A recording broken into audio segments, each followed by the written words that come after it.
U gaan nou luister na die program Straight Talk met die United Independent Movement hier op Joy Radio, wat aangebied word deur professor Aubrey Burger en die sekretaris-generaal van die UIM, Jacques Tallard, waar ons niks terughou nie wanneer ons reguit praat oor die huidige situasies in Suid-Afrika nie. You are now listening to the program Straight Talk with the United Independent Movement on Joy Radio, presented by Professor Aubrey Burger and the Secretary General Jacques Tallard of the UIM, where we hold nothing back when talking straight about the current situation in South Africa. Almagtige God en Hemelse Vader, so het nog 'n week verbygegaan, waar U, Vader, elkeen van ons veilig gehou het in die regterhand van beskerming en genade. Vader, U is ons rots en krag, en al die eer en glorie aan U, Vader, soos ons nou op hierdie program gaan begin om die kwessies en probleme binne hierdie pragtige land van Suid-Afrika wat U, Vader, geskep het, onder U leiding te bespreek. Ons dank U daarvoor in die naam van Christus Jesus. Amen.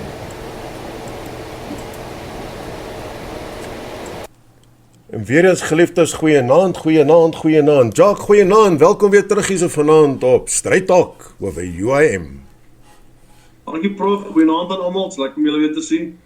Nou ja, luisteraars, die van u wat nou laasweek vir eerste keer ingeskakel het, sal weet waaroor dit gaan. En die wat nie ingeskakel was nie, deel 1. Kyk maar uit vir hom op YouTube en dit, hy gaan daar wees. Vanaand gaan ons aan, en ons gaan aangaan oor die stigting, die begin, die ontstaan van die UIM. Maar ek dink voor ons daarmee aangaan, ja, die vraag hou net nie op nie, die navraag nie. Hoe gaan dit met Neil? Dit is wat op almal se lippe deesdae is. Neil is siek. Neil is baie siek. Hy's op die oomblik is hy by 'n versorgingsentrum daarso in die Kaap. Hy is maar baie siek. Hy vat dit nog rustig.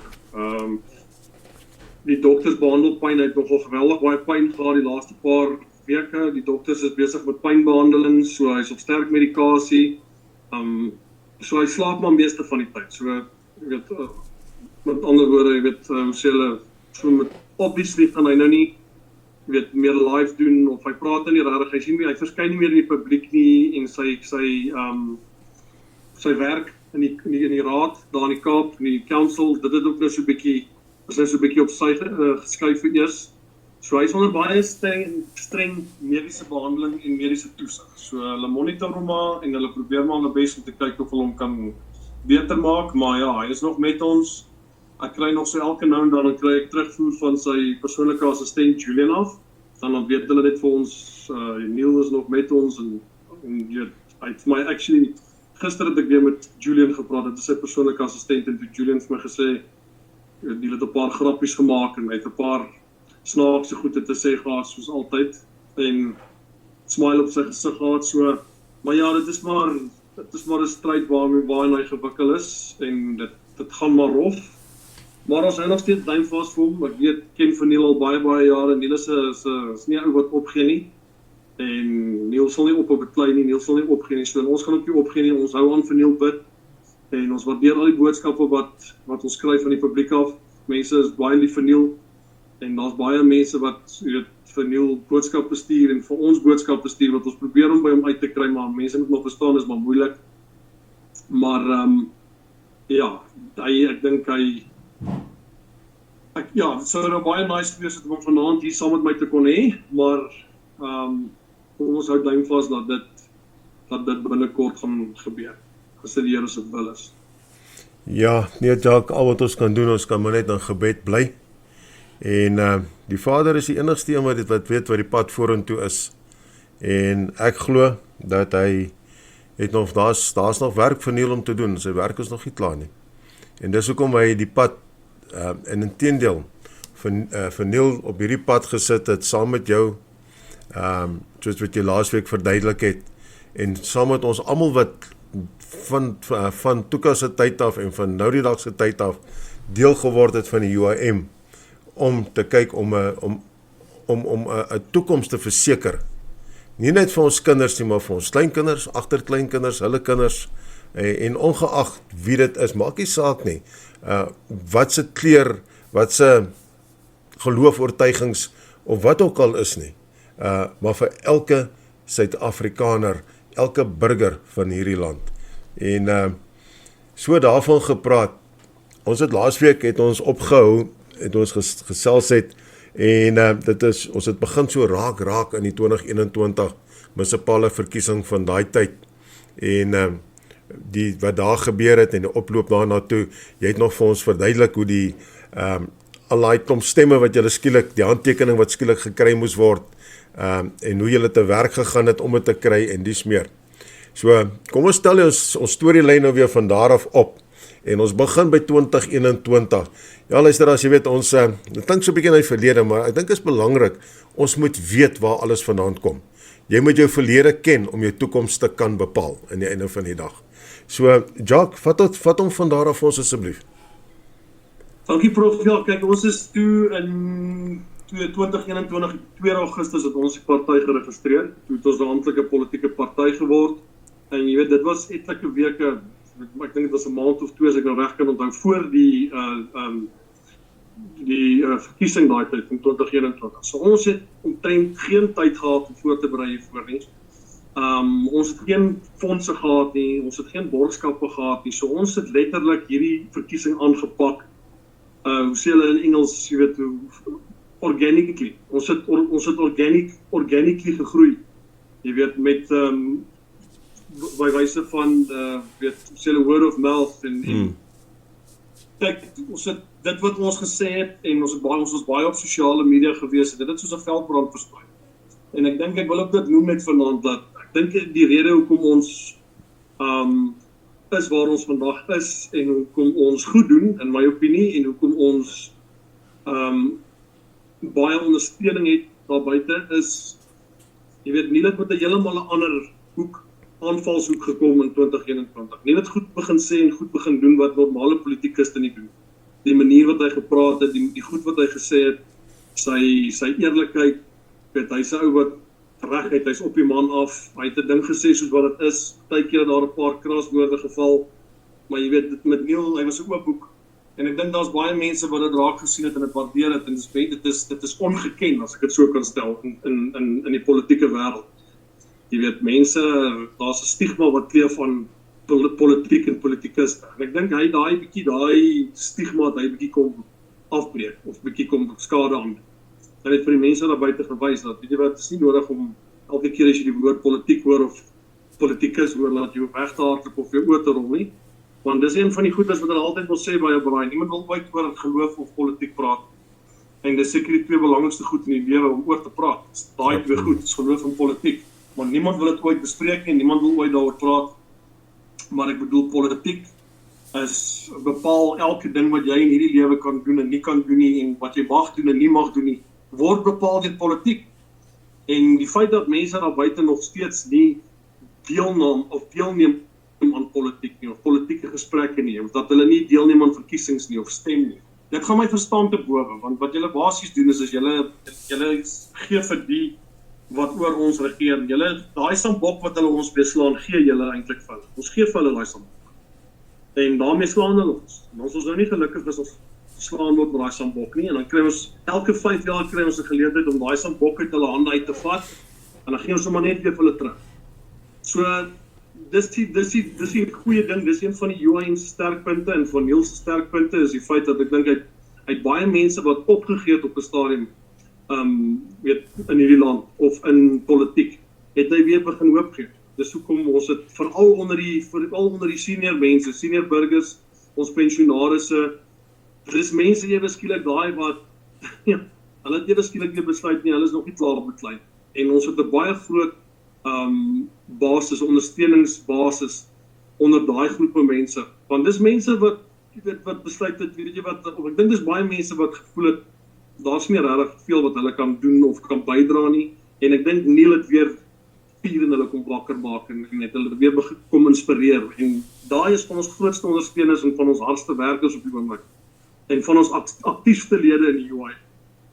Maar laat ek nou maar terugkom na die punt toe, ons het toe nou geregistreer en ek dink 7 van die 8 metros het ons deelgeneem in die verkiesing in 2021 en so 'n paar van die kleiner distriksmunisipaliteite. En ten spyte van alles, ten spyte van die feit dat ons maar nog net vir 2 maande 'n politieke party was, jy weet, ons het geen blootstelling gehad op hoe sê hulle, mainstream media nie, ons was nie op die TV nie, ons was nie in die koerante nie. Ons het 2 toere gehad in 2021, die res het ons als op sosiale media gedoen, en ons het dit reg gekry om 3 sitplekke te kry in daai verkiesing. So het 'n sitplek gekry in Johannesburg, ons het een gekry in die Raad van Kaapstad en in eThekwini in Natal. En ons het 'n sitplek gehad in Tshwane wat toe met 'n recount ons die sitplek verloor. Maar ons het eintlik 4 sitplekke gehad. En toe het een van die ander partye aangedring op 'n recount, of nee, wat sê Afrikaans ontduik my nou. En toe verloor ons daai sitplek, wat ek dink iets soos 40 stemme. Ons het 'n sitplek in Ekurhuleni gemis met 'n paar 100 stemme, ek dink minder as 300 stemme, en ons het 'n tweede sitplek in die Kaap ook net gemis. So die verskil tussen ons wat 6 sitplekke sou gehad het en toe nou opgeëindig het met 3, is 'n paar 100 stemme. Dis toe naby ons gekom het om 6 sitplekke te hê. So ons het baie goed. En ja, ons het toe nou, Neil het ons raadslid geword in Kaapstad, en Fatima ons visiepresident, sy het ons raadslid geword in Johannesburg, en Jay Singh is ons raadslid op die oomblik in eThekwini, in Natal.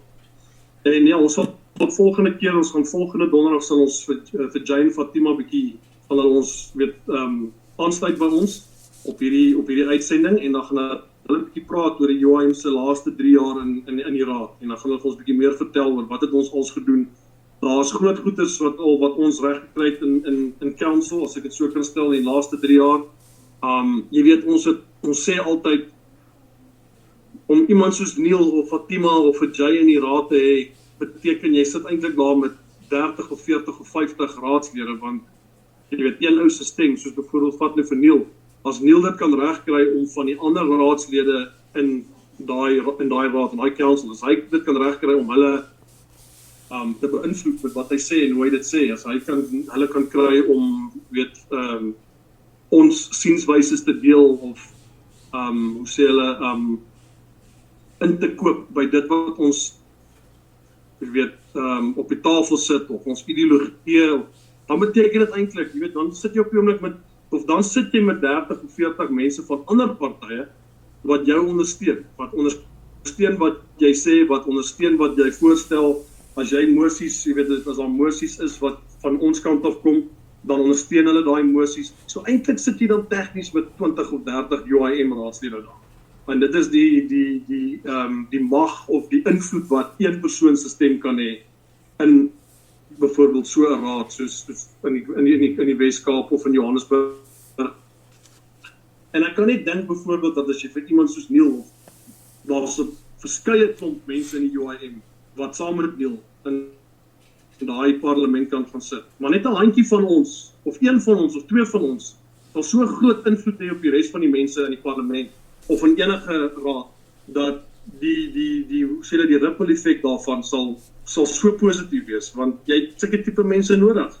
Jy weet, daar's leiers, jy kry leiers, en dan kry jy leiers in groepe waar ander leiers ook, jy weet, en ons is leiers wat uitstaan tussen ander leiers ook, en wat ons sê, en hoe ons onsself, jy weet, conduct, as ek dit so kan stel, en die voorbeeld wat ons stel, steek ander leiers aan. Op die einde van die dag sit jy voor jou oë uitvee, sit jy met 'n koalisie van mense op lede van ander partye wat jou ondersteun en jou, jy weet, wat support wat jy na die tafel toe kom.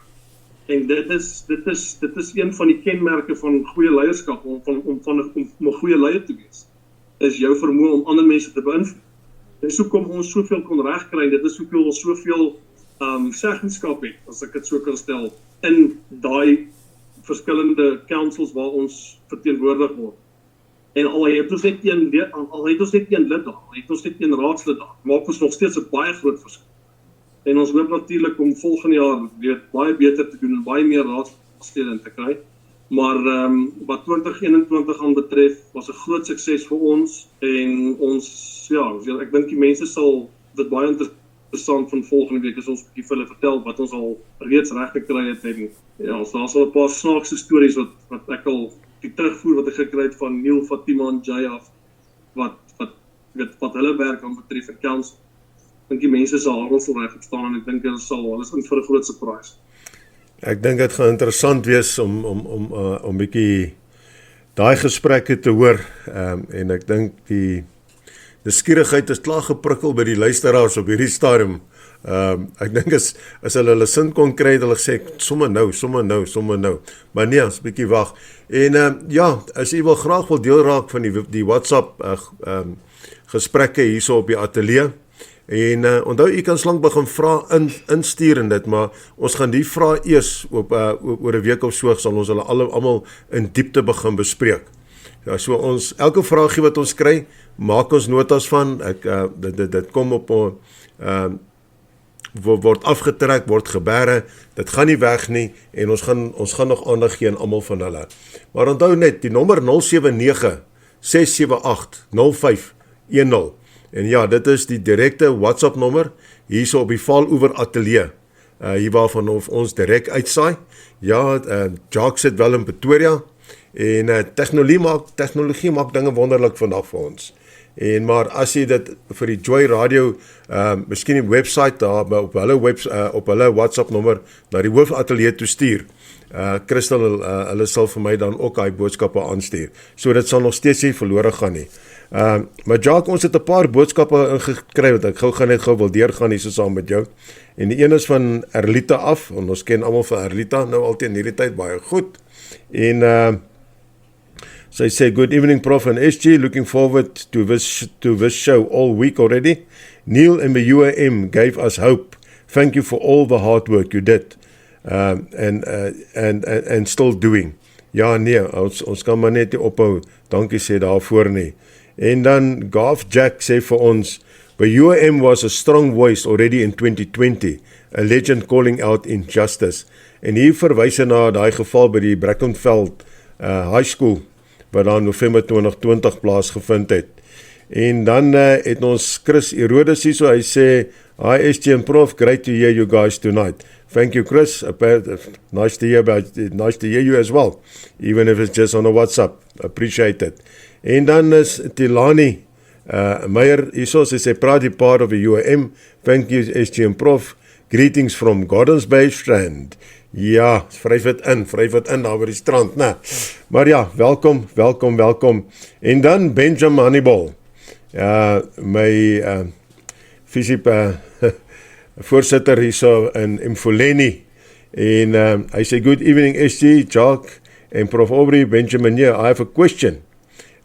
Ja, kom ons lees hom maar, maar ons sal hom later vir jou antwoord, Benjamin. When the UAM was founded, it was built on a specific vision and set of principles. Can you tell us what key decisions and commitments were made at the founding stage, and where those are still guiding the movement today, or have priorities shifted with time and circumstances? En inteendeel, ek dink is nogal 'n baie belangrike vraag hierdie, en 'n interessante vraag. Want ek meen, daar was, en ons het laasweek daaroor gepraat, het jy ook daaroor gepraat, Jacques, dat daar was spesifieke visie en missies wat daar was vir die UAM. Dit wat daar neergestel is, wat in die konstitusie is, en ek weet daar word huidiglik daarna gekyk op die manifesto vir 2026, en ons gaan nou daarso bykom. Maar ek meen, hy vra jou, as the key decisions and commitments were made at the founding stage, is hulle nog steeds van toepassing vandag, en het die prioriteite bietjie geskuif daarvan. En ek dink so amperkies is, ek wil my verstout om te sê, en ek wonder hoeveel van die mense daar buite weet werklik waar, van die UAM se ons noem die 5 C's. Ek noem dit sommer net die C's. Want ek dink dit is een van die fondasiepilare van die UAM. Jacques, en jy moet ook vir ons as jy nie omgee net so 'n bietjie daarop vir ons gee en dan gaan ons sommer direk oor na die 2024 verkiesing en met die multi-party charter wat vooraf dit afgegaan het. En ek meen UIM was betrokke daarbey gewees. UIM het onttrek daaruit as gevolg omdat hulle op juis soos wat Benjamin hier praat, hulle op hulle morele waardes gebly staan het.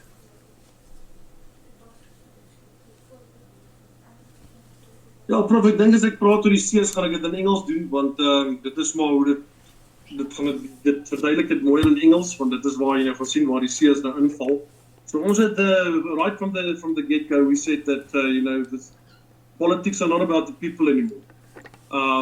It's not about the people. It's people have been forgotten. You only have to look around you to realize that what I'm saying is a fact. It's not a lie. There's legislation there are rules and laws and legislation that's been passed in the last couple of years that we are still trying to figure out how do those laws benefit the people, and not certain groups of people, if I could put it that way. So always talk about the fact that there's 400 people in the National Assembly and Parliament that make decisions on behalf of 60 million people. And a lot of these decisions don't necessarily benefit the people. In actual fact, very few of those decisions actually benefit the people. But the people are quiet about these things. And that's why, every 5 years, we sit, we end up scratching our heads and trying to figure out how did people manage to vote the way they did, or how are people continuously voting the way they do, because nothing's getting better, things are just getting worse. And we said that, our manifesto, our aims, objectives, goals are all based on we call it the 5C principle. So those are the core areas in South Africa that we feel that we need to focus all our attention. All our attention needs to be focused on those 5 different areas. Number 1 is obviously crime.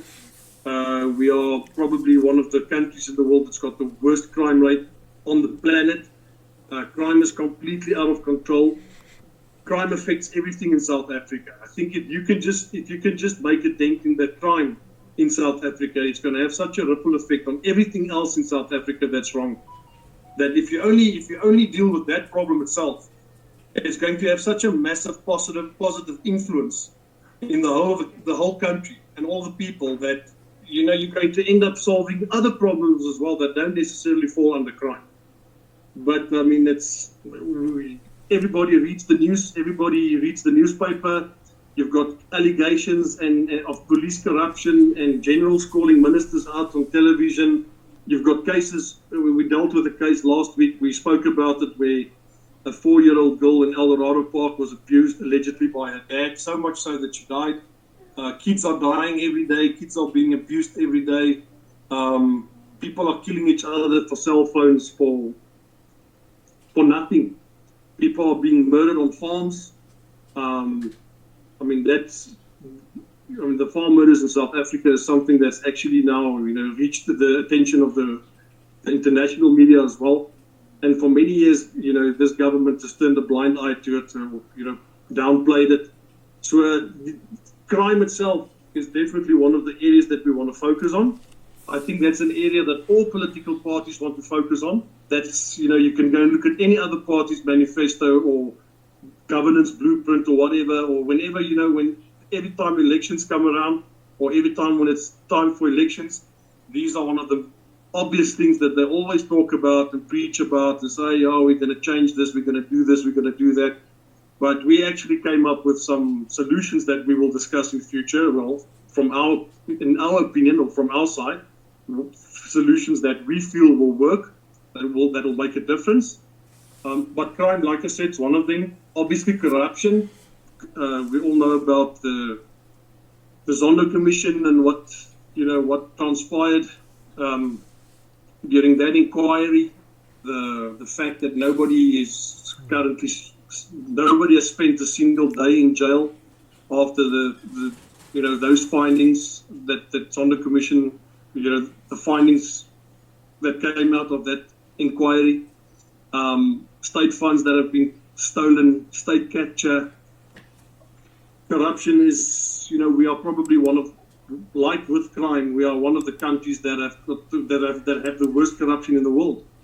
Most governments had elements of corruption in them. I mean, the old apartheid regime, there was corruption there as well. But the corruption that we have experienced in the last 30 years is immeasurable. I mean, we did an analysis, we did a study or an expose in 2021 where we calculated that over 1.3 trillion rands worth of state theft, misappropriation of funds or whatever you want to call it, have taken place in the last 30 years. That's our budget, that's our annual budget, 1.3 trillion rand. And then people wonder why we don't have infrastructure that works, why we have roads that are collapsing, why we have suffered with load shedding for the last 15 years, odd years, why our police stations are a mess, why we are not, no upgrades are taking place. The things that need to be upgraded in South Africa that will make this country a better and a safer place, there's no money for it because of state corruption and corruption as a whole. So that was the second C. The third C was capital. That ties in with corruption. We said that money is not being spent the way it should be spent, the money that's available at least, because there's very little available to spend in the first place. But the money that is available is not being spent the way it should be spent because it's being mismanaged. So we want to make sure that our economy, we can pick up our economy. We were, in the last couple of years, we've been downgraded to junk status. We were grey listed. So that's the third C. The fourth C, obviously, is Christ. But I have to also stress the fact that the UIM is an all-inclusive party. So we've got people of different religions in this party. People that have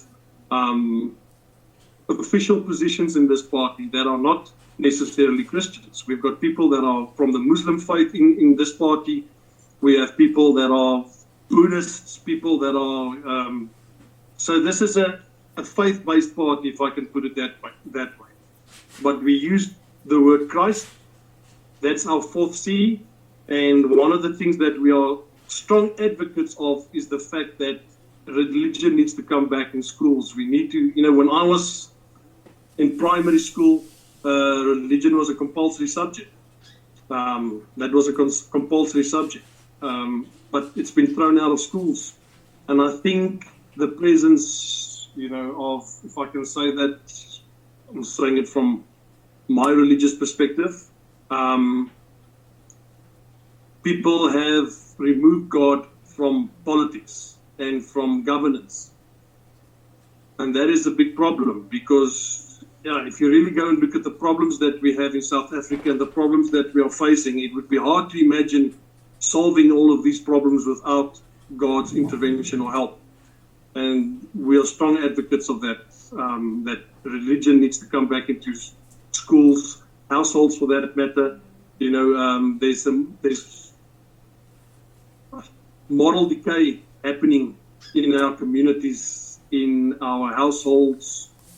Yeah, it's chaos. If you look at the types of crimes that are being committed in South Africa, crimes that are being committed,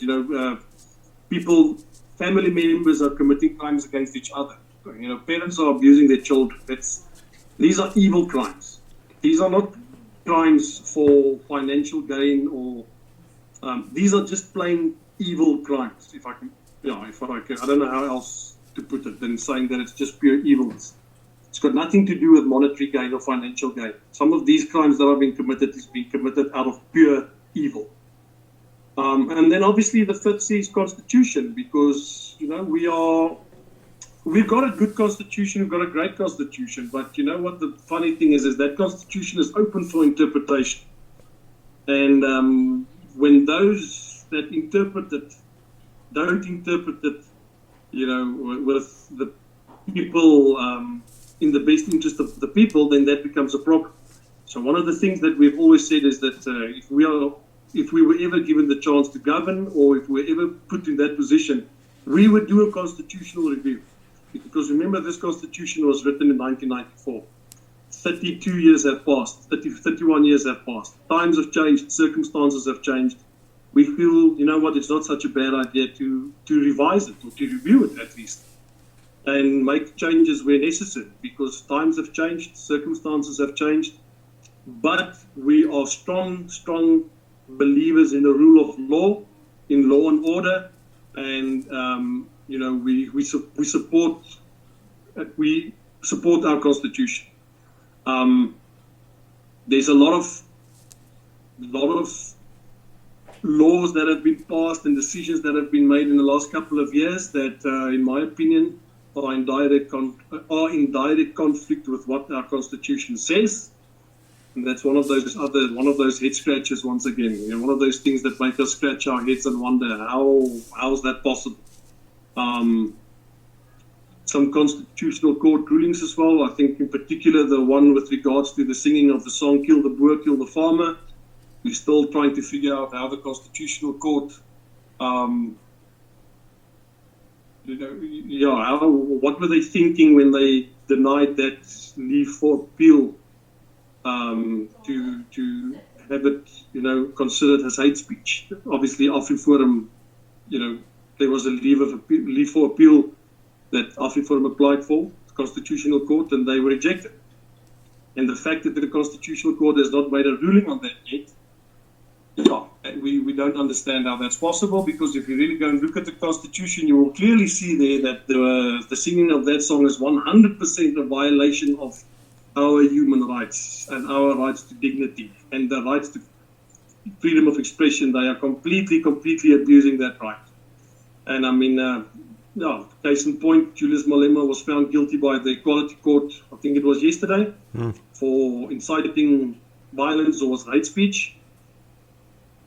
So we are waiting to see whether or not the Constitutional Court's going to change their view on that song. Hopefully they will. But I'd say that was a very disappointing ruling made by the Constitutional Court. But nonetheless, we support the Constitution. When we talk about our political, at some point we are going to discuss our political views on certain controversial issues in South Africa. If I can name a few: abortion, LGBTQ, capital punishment. We have political views on those controversial issues. We will discuss that at a later stage, but you will find that we are more or less in line with what the Constitution says. So the Constitution is a great document. It just needs to be properly applied by the right people and properly interpreted with the people's best interest at heart. So those are the 5 C's. We can take each one of those C's and analyze it and break it down and discuss it even further. But we've got plenty of time to do that, so that the people at the end of the day will know exactly where the UIM stands and what our blueprint is, governance blueprint is for 2026 and for 2029 for that matter. So there's a lot of interesting conversations that are lined up in the next couple of months. Yeah, as you said, Jacques, the Constitution can definitely be a bit refined. And it will be interesting to see after the verdict what came out yesterday regarding, as Neil called him, Jalitot Malema. Well, he's obviously not a happy chappy being found guilty, that's for sure, because he thought he's untouchable. But God's got a way to work, and you can hide, but you can run. But God's eyes sees everything, and He will bring every darkness into the light at the end of the day. And that is a fact. And we saw it now once again. Jacques, the multi-party charter before the 2024 election, UIM was part of it. I know you played also a big role in it, on the legal advice part and so forth. And but at a point in time, you guys, yourself and Neil and so forth, and those who were part of it as part of UIM, decided, no ways, we're moving on. We cancel our signatories to this, and we're not going to be any part furthermore of that, because we made a promise, not a promise, we made a commitment to save on certain points, and we are not going to break it, because I know by now the UAM doesn't make promises, doesn't believe in promises. We either commit to something or we do not commit to it. So can you maybe just, because I know this probably hurt the UAM at the polling booths in 2024 a bit. Why the decision was made originally, and why did the UAM withdraw from a multi-party? Well, yeah, I also just want to stress that people mustn't think that I was the official legal advisor of the multi-party charter. That was not the case. That was the part that I played on my party side, on the UAM side. So I just want to make sure that people don't find myself in the newspapers tomorrow making false statements or yeah. But anyway, nonetheless, the DA proposed, I think if I can remember correctly, it was 2023, they came up with this idea of a moonshot pact. And there were certain parties invited to this conference that was held at Empress Palace in Ekurhuleni. And the idea was that we were going to form a coalition of sorts of parties with I would say not the sole purpose, but our main objective was to form a group that would try to keep the ANC and the EFF out of government under all conditions, as to the best of our abilities. That was, I think, the founding principle or idea, if I can put it that way, with regards to the multi-party charter as it became known later on. Well, at least from our side. That's how we understood it, and that's also what was debated on that, on that day when we had that conference at Empress Palace. So there were a few parties that had we had the same goals, the same ideas. We differed in our ideologies and some of our policies, but the common goal was to prevent the ANC and the EFF, and at the later stage, obviously, the MK party also became a part of that grouping. We wanted to try and keep them out of government at all costs, with the main emphasis on the ANC. So we wrote a charter that we all signed, and we made a commitment to one another, but not only to one another, to the country as well. And one of the clauses of that document stated that, that this agreement would carry on after the elections. It was not something that was going to end on the day of the elections. This was something that was going to continue after the elections as well, irrespective of the result. Because we felt that, if you don't leave a back door open, make a commitment now, put your head on a block, doesn't matter what happens, we will not form government with the ANC, even if we are presented with an opportunity to do so. We will not form government with them because we basically held them responsible for what has become of South Africa in the last 50 years. During the meetings that we had over a couple of months, it became very clear that some parties that were part of that agreement or party to that grouping were leaving back doors open, were keeping their options open, led to a lot of arguments and fights. We had some heated arguments during meetings. And at the end of the day, we all know what happened after the elections. Some of the parties left the charter and they formed government with the ANC, which is now, obviously, as we know, the GNU. UIM didn't get a seat in government. We didn't get a seat in 2024. I think our partnership to that multi-party charter agreement had some, hurt our campaign a bit. I can go into detail, but I'm not going to do it now. That's just our opinion. But nonetheless, even if we had gotten a seat in Parliament, we would not have changed our stance on the issue of governance with the ANC. So we would have probably found ourselves as a part of the official opposition, some of these other parties. But so that's what happened.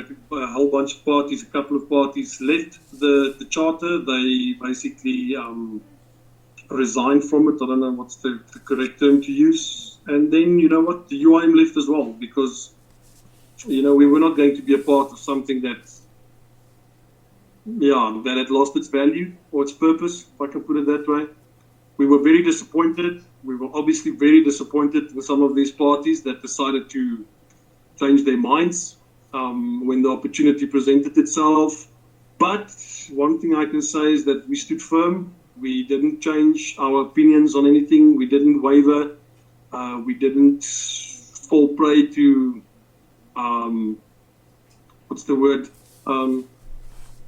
any glamorous offers that were made. And trust me, there were discussions on the table. There were things that were being offered to us. We didn't accept it. We didn't go for it. At the end of the day, it probably cost us a seat or two, maybe. Who knows? But we are happy. We sleep peacefully at night, knowing that we stood firm. We didn't sell out.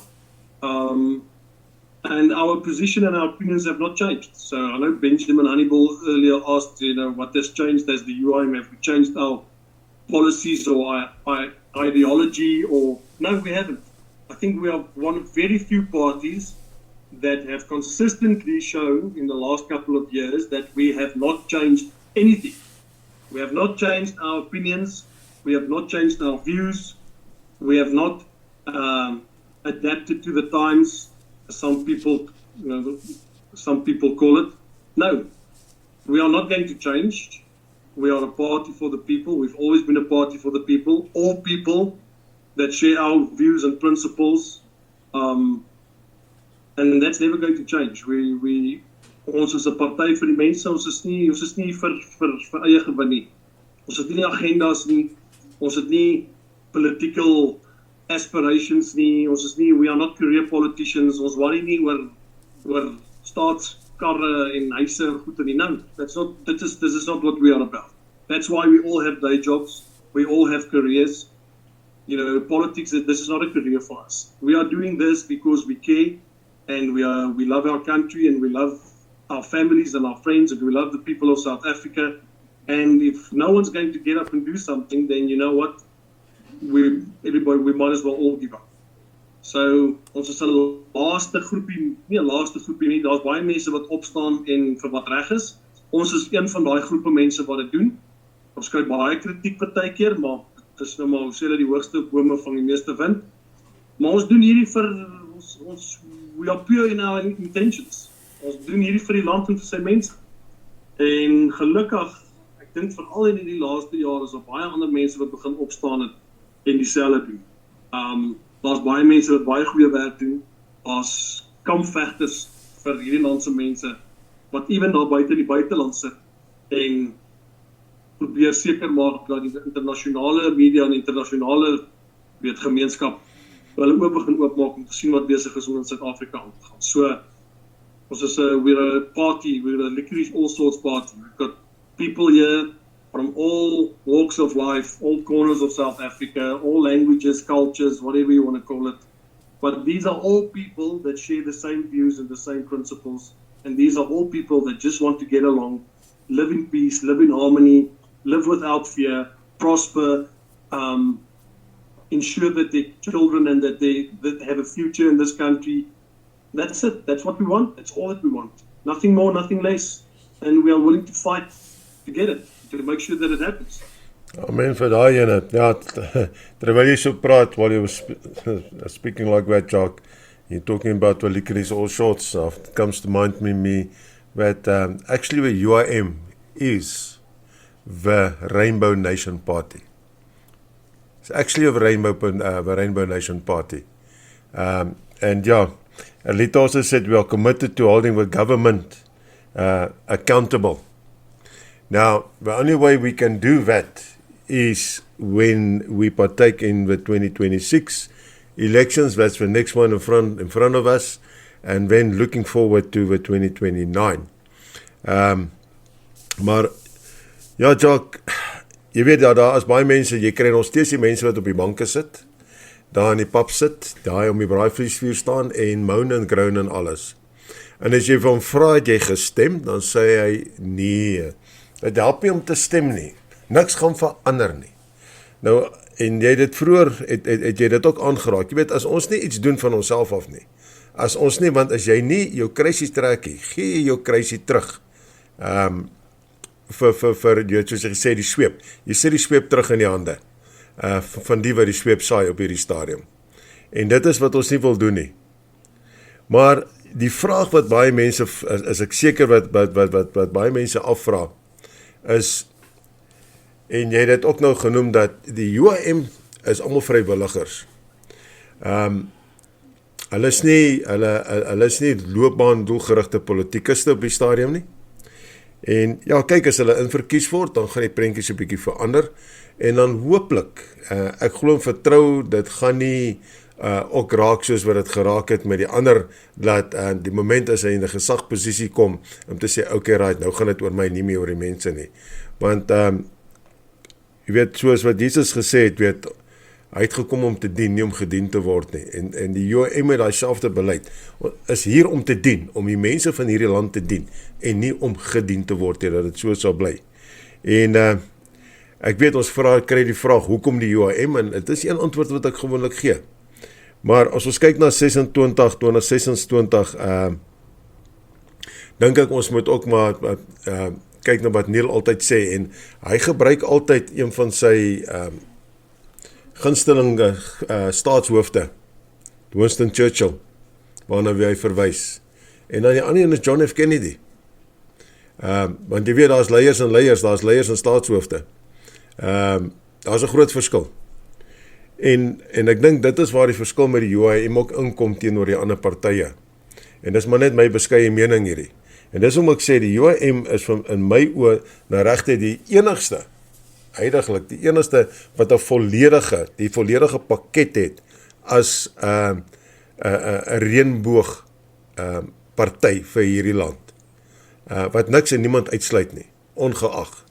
En ek weet as mense wat dit teen hulle ook hou, teen die UIM hou, maar dit is hulle keuse, dit is hulle prerogatief om so te wees. Kan jy vir ons, ons het nie meer vreeslik baie tyd oor nie, sien ek, maar tyd loop aan vinnig.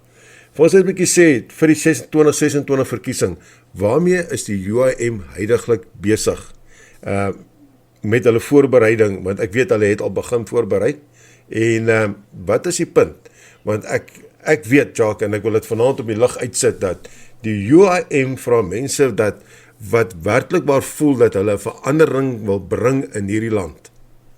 En 'n beter toekoms vir hulle kinders, kleinkinders, agterkleinkinders, agterkleinkinders wil skep. En miskien vanaand luister na jou en hulle sê, maar ek wil graag weet, wat kan ek doen? Wel, jy kan aansluit, jy kan 'n gratis lid word, of jy kan 'n betalende lid word. Jy kan 'n verteenwoordiger word van UIM. Jy kan jou hand opsit as 'n kandidaat, en Jacques gaan vir julle 'n bietjie nou net so 'n bietjie vlugtig meer daaroor sê. Op 'n later stadium gaan ons hierdie goed baie breedvoerig bespreek. Maar die tyd het gekom dat ons van die banke af opstaan, van daai vuur en goed af wegloop, en sê, maar dis tyd. Die tyd het gekom dat ek 'n verandering begin maak. Nou, prof, ek wil net sê, en ek wil dit hard en duidelik stel, en ek wil hê die mense moet mooi luister. Ons is nie in 'n posisie om op hierdie stadium julle kraglyne te kom regmaak. Ons is nie daar om julle waterpyp te kom fix nie. Ons is nie daar, ons kan nie. In die eerste plek, ons het nie die geld daarvoor nie. Ons het nie die mannekrag nie. Ons is nie in daai posisies van autoriteit om dit te doen nie. So, een van die grootste dinge wat ons mee besig is, en dit vorm die grootste deel van ons veldtog, as ek dit so kan stel, is om mense te inspireer en mense te educate.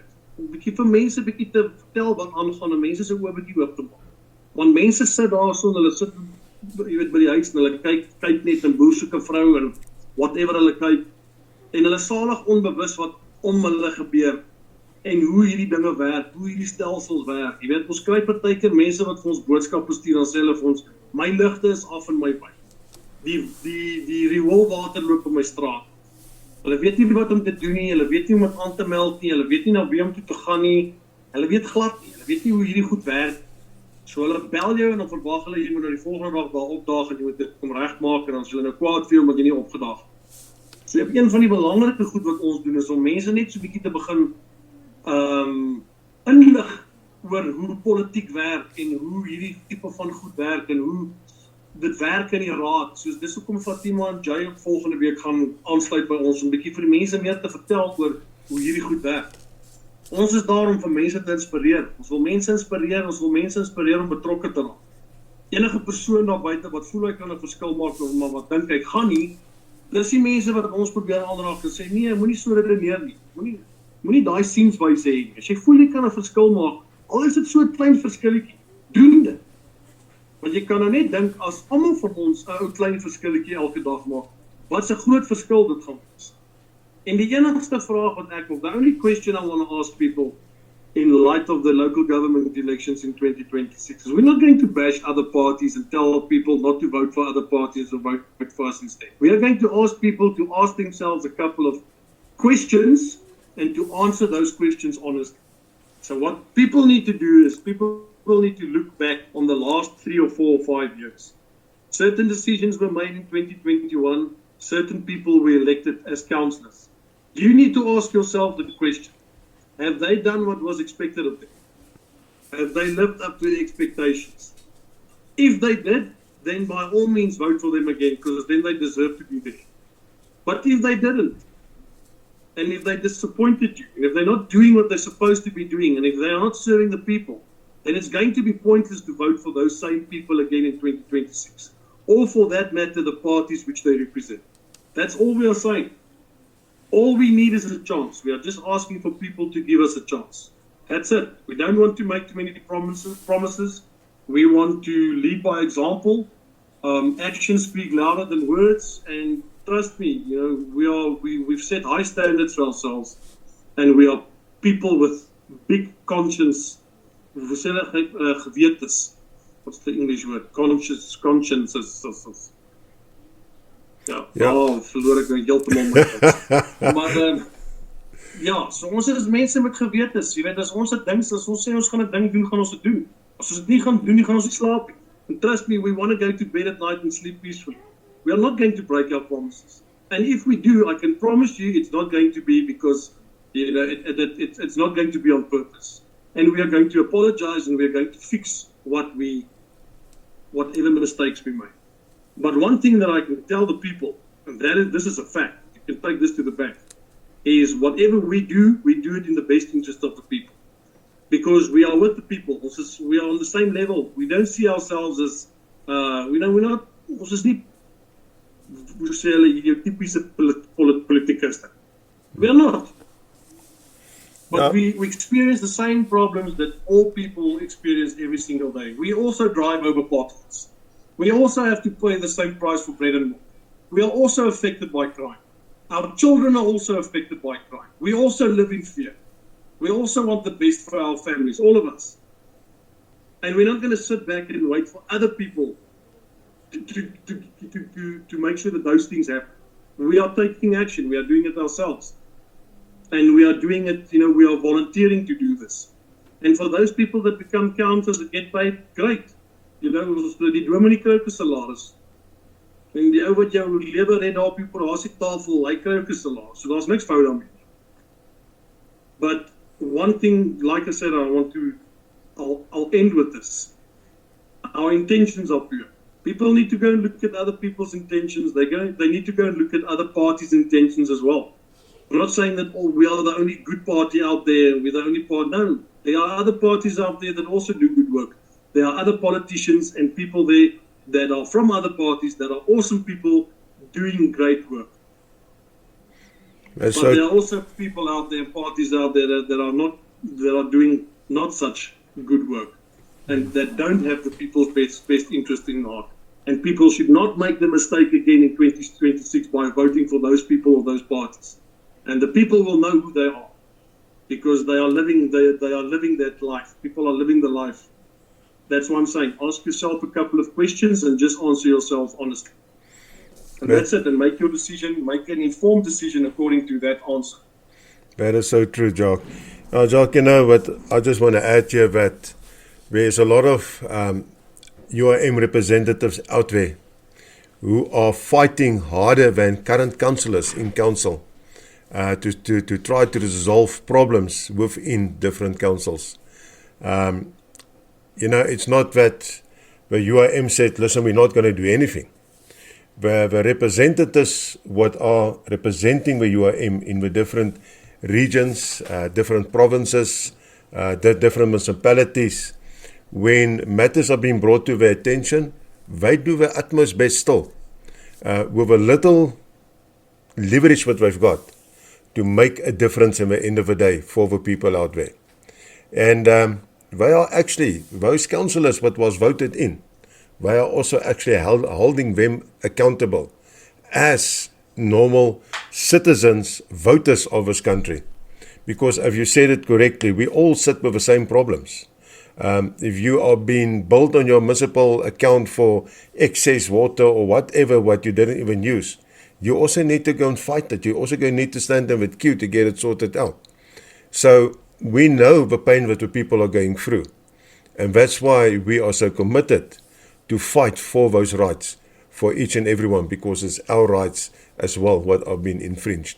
En ja, dit is dit moet ek sê, soos Jacques ook gesê het, luisteraars, as jy 'n verskil wil maak en jy sê ek wil 'n verskil maak, maar ek wil nie na ABCD party toe gaan nie. Hoekom gee jy nie die UIM 'n kans nie? Hoekom kom kuier jy nie by die UIM en kyk hoe kan jy 'n verskil maak nie? Niemand gaan jou dwing nie, niemand gaan sê jy moet vir altyd daar bly of jou vasmaak en boei of iets nie. Nee. Die keuse is joune. Maar moenie na 2026, as jy gaan stil sit het en niks gedoen het nie. En ek meen, die IEC het hierdie week aangekondig, dit gaan, die volgende verkiesing gaan tussen November en Januarie, November 2026, Januarie 2027 gaan hy gebeur. Ons wag nou nog vir die datum afgekondig te word. En dit sal teen hier so oor die vakansietyd gaan hulle daai ding insluip, om almal weer ontkant te vang, want die huidige ANC regering is lief om dit te doen. Ek weet ons praat van 'n regering van nasionale eenheid duidelik, maar hy word nog steeds deur die ANC geran en gelei. Ons kan nie daarby wil verbykom nie, dit is feite. Maar ja, luisteraars, dit is waarvoor ons tyd het vanaand, regtig waar, en ja, ons tyd loop vinnig op 'n donderdag aand hierso. Maar volgende week, selfde tyd, selfde plek, is ons terug, en dan het ons Fatima saam, en ons het Jay saam, as niks voorval nie, ek meen, daar kan miskien, as daar nie 'n dringende noodraadvergadering of so iets uitgeroep word nie, maar ons glo en vertrou dat almal hier sal wees. Jacques, ek sê vir jou baie dankie vir jou tyd vanaand, en vir al jou opoffering en al die goeie werk wat jy doen, daar so by die UIM, en vir die UIM en vir die hele span van die UIM, elke persoon, elke lid, nie betalende lid, elke iemand wat deel is van die UIM, baie dankie vir julle opofferings en die harde werk wat julle doen vir ons. En ek gaan vir Jacques vra om met sy laaste 2 sente te gee, en dan gaan ons afsluit met gebed, en daarmee gaan ons hier groet ook, tot en met volgende week. Dankie Prof, ja, ek wil net vir die mense sê, onthou net, daai besluit wat, daai kruisie wat jy trek in 2026, dis een van die belangrikste besluite van jou lewe. Dis een van die belangrikste besluite van jou lewe, want dit bepaal wat vir jou gaan voorlê in die volgende 5 jaar. Onthou, dis nie 'n besluit daai wat jy gaan môre kan regmaak, voor 'n week besluit jy, nee, jy wil graag jou mind verander, of nee, as jy daai kruis getrek het, is dit 5 jaar wat jy met daai besluit mee gaan moet leef. So mense, moenie net gaan maak ingeligte besluite. People, please, make informed decisions. You know, the decision that you make in 2026, it's one of the most important decisions of your life. Because it's going to determine what kind of life you are going to live, and what your community is going to go through, what kind of community you're going to have for the next 5 years. We're only going to get another opportunity to correct any mistakes that are made in 2026. We'll get another opportunity in 2031. So please make an informed decision. Please think carefully before you just draw that cross or make that cross, but make it nonetheless. Yes, and remember, the changes start at bottom to the top. Can't change from the top to bottom, because that's not going to help. From the inside to the outside. So from our side, from God's side, we say to you, blessings, have a beautiful week ahead. Until next Thursday evening, when we're all together again here on Joy Radio, your companion in Jesus. Shalom. Vader, ons dankie vir u leiding met die gesprekke wat ons vanaand gevoer het op die program. Here, wees saam met iederlik en elkeen gedurende hierdie naweek wat voorlê en die week, totdat ons weer by mekaar kom op hierdie program. Seën elke liewe luisteraar in die naam van Jesus. Amen.